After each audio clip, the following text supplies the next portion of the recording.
Hello tout le monde, bienvenue dans cette nouvelle vidéo.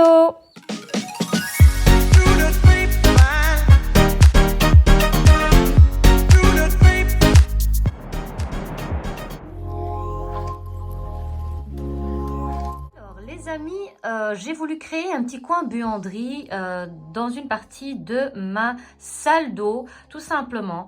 Et j'avais un petit morceau de mur ici, je me suis dit why not. Effectivement, j'ai pu placer 2 machines, mais 2 machines juste comme ça, c'est moche, on est d'accord. D'autant plus que ça se termine comme ça.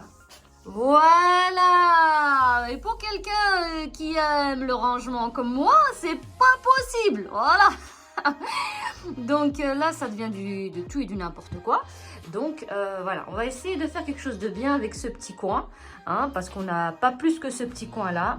Et je vais essayer de créer un petit coin buanderie sympa qui puisse être agréable dans cette salle d'eau. Voilà, je vous emmène avec moi, je vais vous montrer étape par étape ce que je vais faire.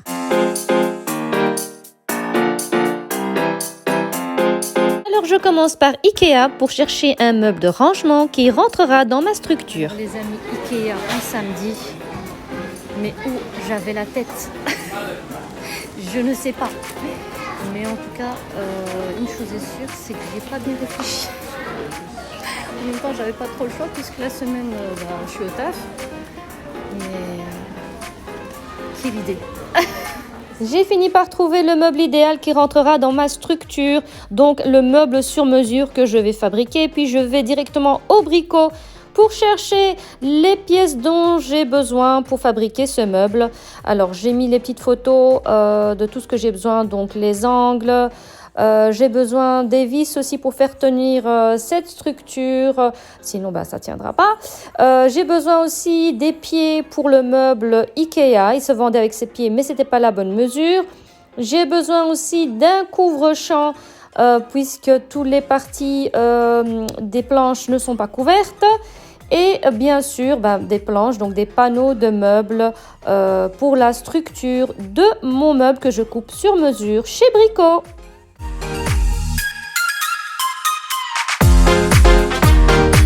Je vous passe la partie vidéo montage.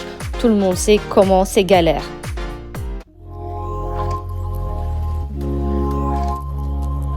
Alors, comment j'ai procédé pour ce meuble sur mesure? Tout simplement, j'ai mis un plan de travail vers le haut et j'ai mis une planche sur le côté qu'on voit bien là, voilà.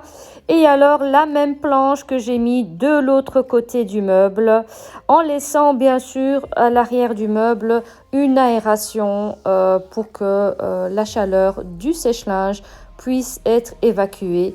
Là, on ne le voit pas encore sur la vidéo, mais ça va être fait un petit peu plus tard.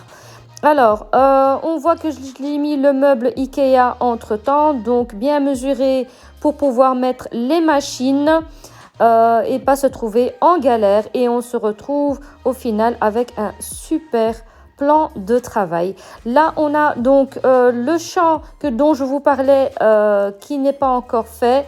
On va le faire un peu plus tard. On voit bien ici que le meuble Ikea...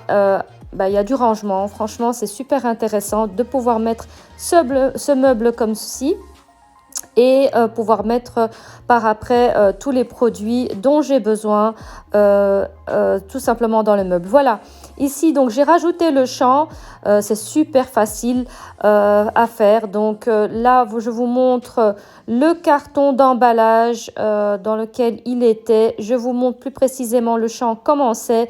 C'est avec tout simplement un fer à repasser et alors avec un essuie que j'ai mis au-dessus pour pas brûler, que j'ai pu le faire.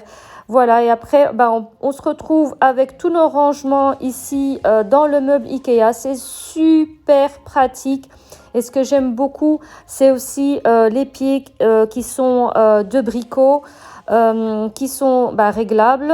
Et c'est pour ça que je les ai pris là, tout simplement, qui puissent être à la hauteur dont j'ai besoin pour pouvoir arriver au plan de travail. Alors, un avant-après pour pouvoir se rendre compte comment c'était au début, donc les 2 petites machines. Et là, on a un super superbe endroit pour plier son linge avec le plan de travail. C'est juste extraordinaire.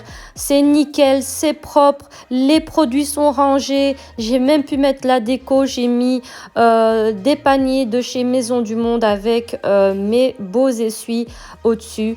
J'ai vraiment de la place pour plier le linge. Je suis vraiment super contente. Ça donne super bien. Vraiment, l'espace est enfin rentabilisé. Voilà, j'espère que ça vous a donné des idées à faire chez vous. C'est super simple, c'est pas du tout compliqué, c'est faisable. Si vous avez aimé, n'oubliez pas de liker la vidéo et de vous abonner. Je vous dis à bientôt dans une prochaine vidéo. Je vous fais de gros bisous. Ciao!